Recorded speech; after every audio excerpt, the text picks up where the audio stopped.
Hello everyone, welcome back to the channel. In this video, I am going to cover the important questions of mathematics class 10th. आपके अभी pre boards आने वाले हैं. आपने अगर NCERT एक बार practice कर भी ली है तो NCERT के मैं ऐसे इंपॉर्टेंट क्वेश्चंस बता रही हूँ जो रैंडम बहुत ज़्यादा इम्पॉर्टेंट होते हैं, जो बहुत ज़्यादा प्रीवियस ईयर्स में आते हैं और एज इट इज़ क्वेश्चन आपको एग्ज़ाम्स में मिलेंगे. स्पेशली आपके प्री बोर्ड्स में तो मिलेंगे ही मिलेंगे. तो अगर आपके पास टाइम बहुत ज़्यादा कम है, प्री बोर्ड्स हैं, बहुत सारे सब्जेक्ट्स कवर करने हैं और मैथमेटिक्स की NCERT अगर आपको एक बार दोबारा करनी है तो मेरी ये सजेशन है कि आप ये वाले जो इम्पोर्टेंट क्वेश्चंस हैं, सारे चैप्टर्स के मैं आपको इम्पोर्टेंट क्वेश्चंस बताऊंगी, इनको आप पहले अच्छे से प्रैक्टिस कर लो. जब ये प्रैक्टिस आपकी अच्छे से हो जाए उसके बाद आप और एक्स्ट्रा क्वेश्चंस की प्रैक्टिस कर सकते हो. ये आपके लिए बहुत ज़्यादा बेनिफिशियल होंगे. स्टूडेंट्स, अगर आपको ये वीडियो अच्छी लगे तो आप अपने दोस्तों के साथ भी शेयर कीजिए, क्योंकि दोस्तों के साथ भी आप डिस्कस कीजिए उन क्वेश्चंस को, तो आपको और अच्छे कॉन्सेप्ट्स क्लियर हो जाएंगे. बेसिकली NCERT से कॉन्सेप्ट क्लियर करना बहुत ज़रूरी है.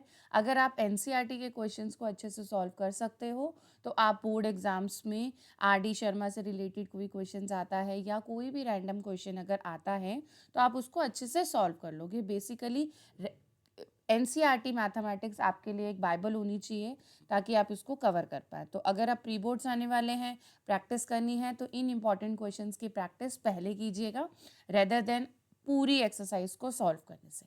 ठीक है. चलिए स्टूडेंट्स, इस वीडियो को हम स्टार्ट करते हैं. वीडियो अच्छी लगे तो लाइक कीजिए, चैनल को सब्सक्राइब कीजिए. मैंने इस चैनल पे पूरी NCERT का सॉल्यूशन डाल रखा है. आप कोई भी क्वेश्चन आपको चाहिए हो, उसका सॉल्यूशन नहीं समझ आ रहा हो, आप मेरी प्लेलिस्ट में जाके, इस चैनल की प्लेलिस्ट में जाके हर चैप्टर की प्लेलिस्ट को देख सकते हो, क्वेश्चंस देख सकते हो और समझ सकते हो. और अगर आपको कोई प्रॉब्लम लगे, कोई चैप्टर दोबारा समझना हो, पर्सनल आपको कुछ पूछना हो, तो आप कमेंट सेक्शन में कमेंट कर सकते हैं. तो मैं उससे रिलेटेड, टॉपिक से रिलेटेड आपको समझाने की ज़रूर कोशिश करूँगी. चलिए इस वीडियो को हम स्टार्ट करते हैं.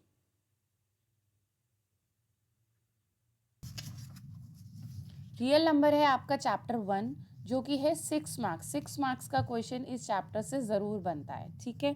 तो 6 मार्क्स आपके ज़रूर आ सकते हैं अगर आप रियल नंबर को अच्छे से कर लेंगे. बहुत इजी चैप्टर है, बहुत सिंपल चैप्टर है, कोई ज़्यादा हार्ड एंड फास्ट रूल्स नहीं हैं, 2 एक्सरसाइजेज हैं और आप बहुत अच्छे से सॉल्व कर पाएंगे. सिंपल फंडामेंटल थ्योरम है इसके अंदर और डिवीजन एल्गोरिथम है. ठीक है. तो आइए चैप्टर इसको देखते हैं. एक्सरसाइज 1.1 में सेकंड एंड फोर्थ क्वेश्चन बहुत ज़्यादा इंपॉर्टेंट है. इसी टाइप के क्वेश्चंस आपको मिलेंगे कि LCM और SCF आपके मल्टीपल दे रखा है, प्रोडक्ट निकालो, या प्रोडक्ट दे रखा है LCF और SCF निकालो. ठीक है.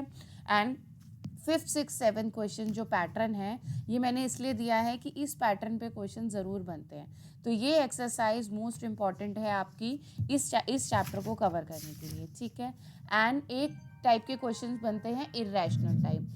इरेशनल टाइप क्वेश्चंस में यही पैटर्न आता है, √5, 3 + √5, 5 - √3, जो आपका ये एग्जाम्पल है.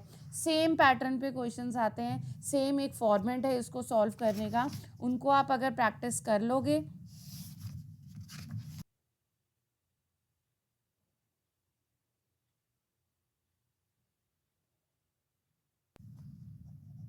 यस, पॉलिनॉमियल है आपका 4 मार्क्स का चैप्टर. इसमें आपके 4 मार्क्स के क्वेश्चन ज़रूर बनते हैं और पॉलिनॉमियल भी बहुत इजी है. अगर आपने 9th में पॉलिनॉमियल चैप्टर पढ़ रखा है तो ये सिंपल ग्राफिकल बेस पे चैप्टर है.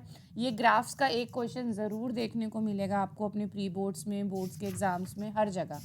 और एक क्वेश्चंस आपके बनते हैं ज़ीरोज़ पे, ज़ीरोज़ निकालो या उसके कॉफिशेंट्स निकालो, अल्फ़ा बीटा निकालो. वो भी डायरेक्ट फार्मूला बेस्ड है. ठीक है.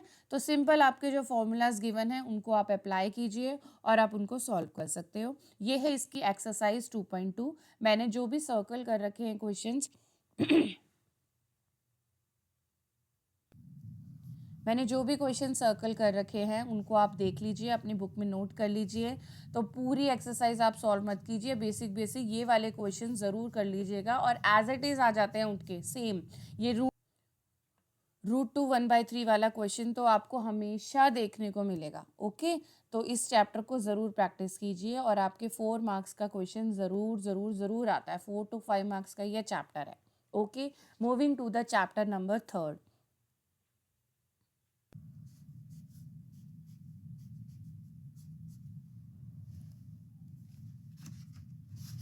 चैप्टर नंबर 3 है pair of linear equation in 2 variables. ये चैप्टर से आपके भी 4 मार्क्स का क्वेश्चन बनता है। ये भी 4 मार्क का चैप्टर है। तो ये 4 4 3 3 2 2 करके ही पूरे 100 मार्क्स का पेपर बनता है आपका। ठीक है, 80 मार्क्स का जो पेपर आता है। तो इसमें ये एक हमारे पास टेबल है जो आपको ज़रूर देखनी चाहिए, क्योंकि इसके बिना ये चैप्टर कंप्लीट नहीं होगा। इसके बिना ये चैप्टर कंप्लीट नहीं होगा। कंसिस्टेंट है, इनकंसिस्टेंट है, इंटरसेक्टिंग लाइन, इस पे बेस्ड भी मेरी एक वीडियो है। आपको अगर ये चैप्टर नहीं समझ आया तो आप प्लेलिस्ट में जाके समझ सकते हो। मैंने पूरा थ्योरेटिकल पहले समझाया है कि कैसे हम कंपेयर करते हैं, कैसे हम ग्राफिकल देखते हैं कि लाइंस कोइंसिडेंस हो रही हैं, इंटरसेक्टिंग हो रही हैं या पैरेलल आ रही हैं। ठीक है, तो पहले आप कॉन्सेप्ट को समझिए, उसके बाद आपको इतनी ईजिली ये क्वेश्चन सॉल्व हो जाएंगे कि आप देखते रह जाओगे कि जो मैथमेटिक्स मैथ्स आपको हार्ड लगती है वो बहुत इजी है। इवन 10th लेवल की भी मैथ्स बहुत इजी है। ठीक है, सो चलिए इस चैप्टर में देखते हैं कि ये वाली टेबल आपको ज़रूर देखनी है। सेकंड, जब हम एक्सरसाइज की बात करते हैं तो मैंने इंपॉर्टेंट क्वेश्चन मार्क कर दिए हैं। इन क्वेश्चंस को तो आप ज़रूर प्रैक्टिस कीजिए अगर आपने बिल्कुल भी सॉल्व नहीं करा ये एक्सरसाइज, यानी first question, third question, fourth question and six question. ठीक है, तो इनकी ज़रूर प्रैक्टिस कीजिएगा। Six question is an very important question, क्योंकि ये प्रीवियस ईयर्स में भी कई बार देखने को मिला है। ओके, चलिए इसको हम देखते हैं। नेक्स्ट यूनिट है एक्सरसाइज 3.2। 3.2 में भी जो मैंने इंपॉर्टेंट क्वेश्चंस मार्क किए हैं, इन इंपॉर्टेंट क्वेश्चंस को आप ज़रूर देखिए। इसमें जो थर्ड क्वेश्चन है उसमें बहुत सारे पार्ट्स हैं।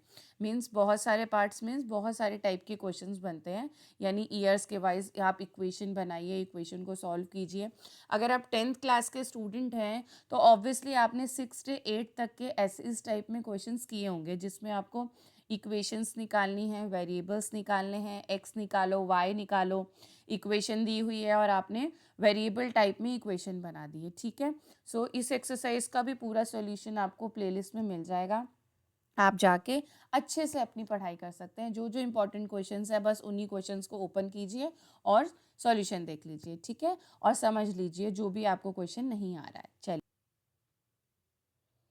एक्सरसाइज 3.2 में इंपॉर्टेंट है सेकंड क्वेश्चन। सेकंड क्वेश्चन में 5 ईयर गैप क्या है, मीना की एज दे रखी है, बैंक में इतने पैसे डाल दिए। मीन्सली सिंपली 2 वेरिएबल से रिलेटेड हमें इक्वेशन फॉर्म करनी है और उन इक्वेशंस को सॉल्व करना है और एक्स एंड वाई की वैल्यू निकालनी है, सिंपल हमारे क्वाड्रेटिक इक्वेशंस की तरह। ठीक है, सो ये एक्सरसाइज भी बहुत इंपॉर्टेंट है और बहुत ईजी एक्सरसाइज है। सो हमने इसमें 3 टाइप के मेथड्स पढ़ते हैं, substitution, elimination and cross multiplication.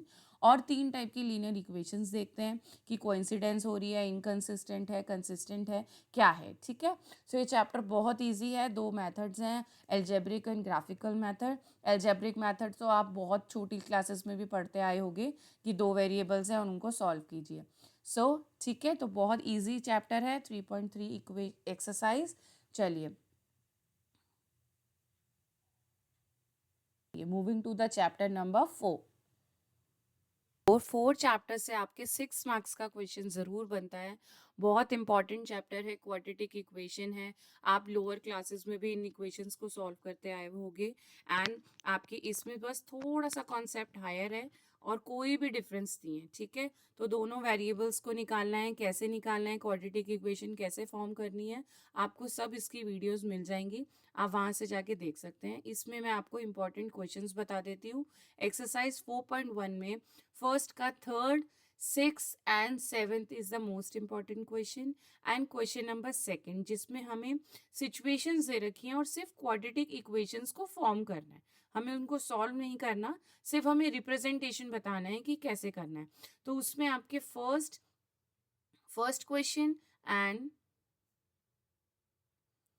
Third, second, third, fourth सारे इंपॉर्टेंट है, क्योंकि सिर्फ इक्वेशन फॉर्म करनी है। तो आपको देखना है कि कैसे फॉर्म इनको आप कर सकते हो। ठीक है, so exercise example 5 is the most important. मैं मोस्ट इम्पॉर्टेंट क्यों बोल रही हूँ इसको, क्योंकि ये आपके प्रीवियस ईयर्स में भी आ रखा है। ठीक है, सो प्रीवियस ईयर्स के क्वेश्चन को तो हमने बिल्कुल ही नहीं छोड़ना है। ठीक है स्टूडेंट्स, तो मूविंग टू द एक्सरसाइज 4.2। 4.2 से फर्स्ट का थर्ड एंड फर्स्ट का थर्ड एंड सिक्स इंपॉर्टेंट है। Second, third, fourth is important and six is the most important. क्यों? क्योंकि ये प्रीवियस ईयर्स में आया हुआ है। ठीक है, तो प्रीवियस ईयर्स के क्वेश्चन को तो बहुत इंपॉर्टेंट से करना है। देखिए, आप प्रीवियस ईयर्स में भी डायरेक्ट एनसीईआरटी से क्वेश्चन आए हुए हैं जिनको आप सॉल्व कर सकते हो। देन द एक्सरसाइज 4.3 से पहले एक एग्जाम्पल 9 है जिसको आप ज़रूर देख लीजिएगा। एंड एक्सरसाइज 4.3 में फर्स्ट, सेकेंड एंड थर्ड और फिर फोर्थ एंड फिफ्थ आप स्किप कर सकते हो क्योंकि इस टाइप के क्वेश्चंस नहीं बनते हैं। ठीक है, सो इनको आप स्किप कर सकते हो। ठीक है, then moving to the chapter number 5। So moving to the chapter number 5, ये चैप्टर है आपके 6 मार्क्स क्वेश्चन का। ठीक है, 6 मार्क्स का क्वेश्चन इस चैप्टर से बनता है और हम इसमें देखते हैं कि बहुत इजी चैप्टर है लेकिन स्टूडेंट्स को बहुत हार्ड लगता है।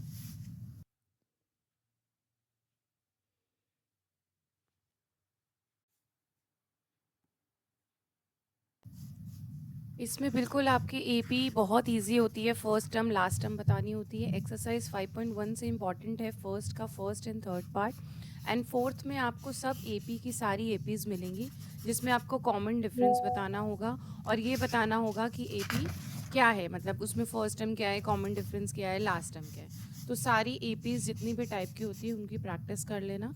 ये ज़रूर इसमें से एक क्वेश्चन आपका आएगा ही आएगा। ठीक है, मूविंग टू द एक्सरसाइज 5.2। 5.2 में इम्पॉर्टेंट है थर्ड क्वेश्चन। थर्ड क्वेश्चन के सारे पार्ट्स आप प्रैक्टिस कीजिएगा, क्वेश्चन नंबर 4 एंड 6, 7। ठीक है, then moving to the question number 10, 11, 12, 13 and 17, 18, 19, 20 को आप स्किप कर सकते हो क्योंकि इस टाइप का क्वेश्चन कभी भी लास्ट प्रीवियस ईयर्स में देखने को नहीं मिला है। सो आई एम टेलिंग यू कि आप बस इंपॉर्टेंट करिए, तो इंपॉर्टेंट में सिर्फ आप 17, 18 कर सकते हैं। सो प्रीवियस ईयर्स के भी मैंने बहुत सारे देखे कि कौन कौन से क्वेश्चन आ सकते हैं, तो मैंने वही क्वेश्चंस आपको इंपॉर्टेंट बताए हैं। ठीक है, now sum of first term निकालने वाली एक एक्सरसाइज है, दैट इज एक्सरसाइज 5.3। 5.3 में है कि आपके थर्ड क्वेश्चन में सारे एपीज दे रखी है और हमें ए डी एंड ऑल हमें पता है, तो सम निकालना है, लास्ट टर्म निकालनी है, उससे आप सॉल्व कर सकते हो। Question number 4 and question number 5, then question number 9 and 10, 15 and 16, 17, ठीक है, and 18। These are the important question of this chapter. Practice कीजिएगा, बहुत ईजी चैप्टर है, बहुत बहुत scoring. And question number 18 and 20 को मैं ये कहूँगी, 19 एंड 20 को मैं कहूँगी कि ये स्टैंडर्ड के हिसाब से इंपॉर्टेंट है क्योंकि ये सैम्पल पेपर स्टैंडर्ड में देखने को मिला था सीबीएसई के। एंड जो आपकी ऑप्शनल एक्सरसाइज दे रखी है उसका फर्स्ट क्वेश्चन ये स्टैंडर्ड मैथमेटिक्स के अकॉर्डिंग इंपॉर्टेंट है। अगर आपने बेसिक ले रखी है तो आप एक बार बस देख सकते हो कि इस टाइप के क्वेश्चन मे भी आ सकते हैं, मे भी नहीं आ सकते, बट बेसिक मैथमेटिक्स में बिल्कुल बेसिक क्वेश्चन आते हैं। ठीक है, सो अगर आप स्टैंडर्ड मैथ्स ले रखे हैं तो आपने स्टैंडर्ड मैथ्स के हिसाब से ये क्वेश्चन भी इंपॉर्टेंट होते हैं। ऑप्शनल एक्सरसाइजेज जो दे रखी हैं वो क्योंकि थोड़ा सा हाई लेवल होता है इसलिए वो इंपॉर्टेंट कहलाते हैं। ठीक है, so this is from optional exercise. Now moving to the chapter number 6, but ये वीडियो बहुत ज़्यादा लंबी हो रही है तो इसलिए मैं चैप्टर 6 से चैप्टर 14 का पार्ट 2 नेक्स्ट वीडियो में आपको बताऊंगी।